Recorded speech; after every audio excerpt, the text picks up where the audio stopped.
Ya, kalau sakit dan sebelumnya ditahan, itu umumnya kita hubungkan dengan stres yang ada di situ. Tapi sebelumnya mungkin sudah ada dasarnya. Kalau kita lihat, ini kita kan ya cukup emosional lah orangnya. Jadi akhirnya seringkali pada orang-orang itu memang sudah mempunyai bakat untuk sakit.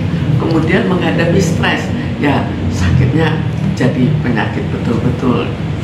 Berarti jatuhnya lebih kepikiran ya Bu, sakit itu apa disebabkan Ya, bawaan? mungkin diawali dengan pikiran, tapi akhirnya ke fisik. Nah, Bu, jadi apa mungkin ada kecenderungan public figure mengalami gangguan psikologis tertentu akibat sorotan media dan tekanan hukum? Sebetulnya bukan tekanan hukumnya, tapi stres karena hukum gitu. Jadi dia yang biasa menang, akhirnya sekarang tidak menang, sudah sampai P21, kan bagi dia sudah suatu yang cukup pesimis kan, bahwa dia akan kalah. Jadi apalagi sebelumnya cukup menghadapi trauma yang cukup besar dalam hubungannya dengan anaknya, kemudian muncul lagi masalah ini. Jadi ya bertumpuklah satu persatu secara berturut-turut, akhirnya dia tidak tahan dan akhirnya jatuh sakit. Bu, berarti faktor anak juga mempengaruhi ya Bu, karena kan terakhir sebelum ditangkap kan mereka baru baikan Bu sama anaknya. Ya, semua ikut terpengaruh, dan kita juga tidak tahu baikan itu baikan secara terpaksa atau baikan betul-betul. Nah Bu, dalam kasus ini kan Nikita Mirzani itu sebelum ditahan itu kan dia seringkali menunjukkan sikap frontal di media sosial. Jadi apakah ini bisa diindikasikan sebagai bentuk gangguan atau sekedar ekspresi gaya komunikasi? Coba diulang. Oke. Nick Mir itu kan sering berbicara frontal di media sosial. Ya. Nah, tindakan seperti itu apakah bisa diindikasikan sebagai gangguan mental atau hanya sekedar ekspresi berkomunikasi? Sebetulnya itu suatu sifat ya. Ya, juga bisa juga ekspresi komunikasi juga bisa, tapi salah satu sifat, tapi dari caranya membawakan kan membawa suatu emosi. Jadi dengan membawa emosi itu akan mudah mempengaruhi fisiknya. Jadi akhirnya dari emosi terbawa ke fisik, lalu akhirnya menghadapi stres yang dihadapi di tahanan. Jadi memudahkan lagi untuk menjadi sakit. Bu, ini bentuk Nick Mir untuk mengulur waktu juga nggak sih Bu? Karena dalam kasus yang udah-udah dia kan selalu setiap putusan atau persidangan apapun gitu Bu, selalu sakit tiba-tiba gitu. Jatuh sakit. Ya, jadi kemungkinan sakit untuk pura-pura juga mungkin saja. Jadi yang menentukan adalah rumah sakit bagaimana. Tapi sekarang kan ini diterima dan dirawat. Jadi ya kita harus menganggap bahwa ini benar. Berarti kecenderungan seseorang yang jatuh sakit itu karena dia memikirkan stres berat masalah yang dihadapinya sampai segini atau gimana? Sakit kan bisa karena dasarnya, tapi dasar itu juga ditentukan oleh emosi. Jiwa dan raga itu kan saling terkait.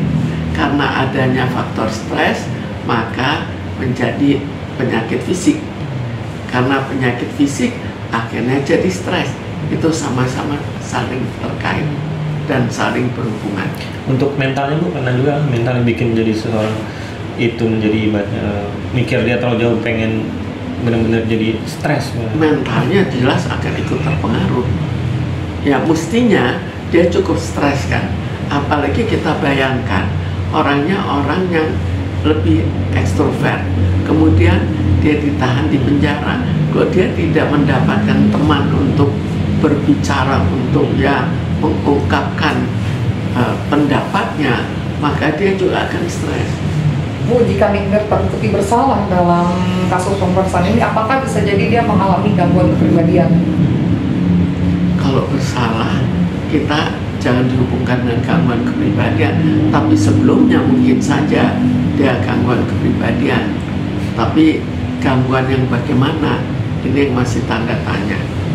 Nah, apa sih kira-kira ada nggak sih dampak jangka panjang dari proses hukum terhadap kesehatan mental terdakwa, terutama jika perkara ini berlangsung lama? Efek jangka panjang, ya efek jangka panjangnya seperti juga pada orang-orang tahanan yang lain. Bagaimana efeknya? Mungkin pada dirinya, pada Nikita, karena dia orangnya seringkali mengungkapkan sesuatu dengan emosi, maka mungkin saja akan cenderung untuk ya mengalami hal-hal fisik yang sifatnya berhubungan dengan emosinya. Bu, ibu kan sempat bilang sakit nikmir karena emosi gitu, Bu. Itu salah satu ya.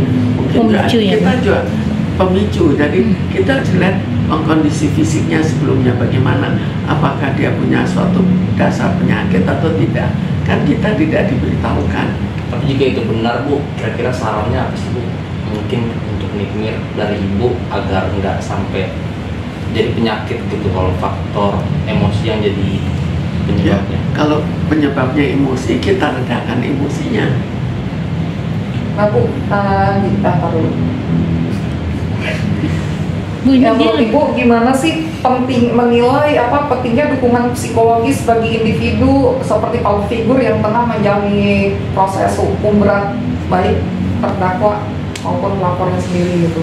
Ya, kita mau lihat dari segi apanya. Terdakwanya aja. Terdakwanya ya. Pentingnya dukungan psikis gitu, psikologis gitu. Dukungan dari psikolog Dukungan. atau psikiater gitu. bentuk dukungan. Iya. Dukungan psikologis bisa pada setiap orang kan, bukan hanya pada dirinya. Kenapa kita harus khususkan pada dirinya? Tinggal jika memang ada suatu yang sifatnya terlalu nyata hubungannya dengan kejiwaan, nah di situ perlu dukungan psikologis. Jika tidak, tergantung pada orangnya.